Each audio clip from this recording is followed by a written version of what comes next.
اس میوات میں بہت سے اولیاء، صوفیہ، اتقیاء، مرشدین، مشائخ، مورخین، مجاہدین اور علماء دین تشریف لاتے رہے، اور اس صدی کے بیچ میں مولانا عبدالسبحان صاحب ناٹولی، مولانا عبداللہ صاحب مالپوری، مفتی رشید احمد صاحب مالپوری اور علامہ بشیر احمد راشد امینی، مولانا نور الدین صاحب، مولانا صدیق احمد صاحب اٹاوڑی، مولانا علامہ نیاز محمد صاحب، مولانا اسحاق صاحب اٹاوڑی، مولانا داؤد صاحب، مولانا نور محمد صاحب اٹاوڑی، مولانا منیر الدین صاحب، مولانا قاسم صاحب میل کھیلا، مولانا حبیب الرحمان گھاسیڑا، قاری سلیمان صاحب مالب، قاری محمد سعید صاحب امین صاحب مالب اور مولانا عبدالوحید صاحب مالب، قاری رمضان صاحب چنینی، مولانا قاسم شیر پنجاب، مولانا خالد صاحب نو، مولانا طیب صاحب، حافظ عیسیٰ صاحب، حاج مہتاب صاحب، حاج رمضان صاحب، اور اسی طرح مفتی جمال الدین صاحب کیما صاحب، مفتی ظفر الدین صاحب مہو، مولانا ایوب صاحب گھاسیڑا، مولانا عبدالکریم صاحب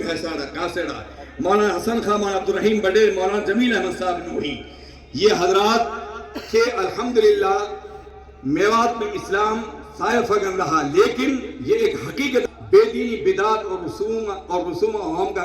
کا غلبہ تھا، اور یہ حالت صدیوں سے چلی آ رہی تھی، اس کے بدلنے کی کوئی آثار نظر نہیں آ رہے تھے۔ البتہ اس قوم میں دینی امور سے متعلق وہ شدت ضرور موجود تھی۔ اللہ کو میواتیوں کی کوئی ادا پسند آ گئی یا رحمت خداوندی کو جوش آ گیا کہ اس نے اس قوم کی دستگیری کی اور بدعت و خرافات کے دلدل سے نکالنے کے لیے ایک فرشتہ صرف انسان کو بھیج دیا۔ اس میں شک کی گنجائش نہیں کہ آج یہاں جو قرآنی محافل اور علمی مجالس نظر آ رہے ہیں، یہ مولانا محمد صاحب کانہلوی، مولانا محمد الیاس صاحب، مولانا عبدالکریم صاحب نتھلوی، معتمد خاص خلیفہ مجاز حضرت مولانا اشرف علی تھانوی، اسی طرح صاحب تصانیف مولانا شاہ رخ صاحب الوری اور مولانا عبدالسبحان صاحب رحمۃ اللہ علیہ کا یہ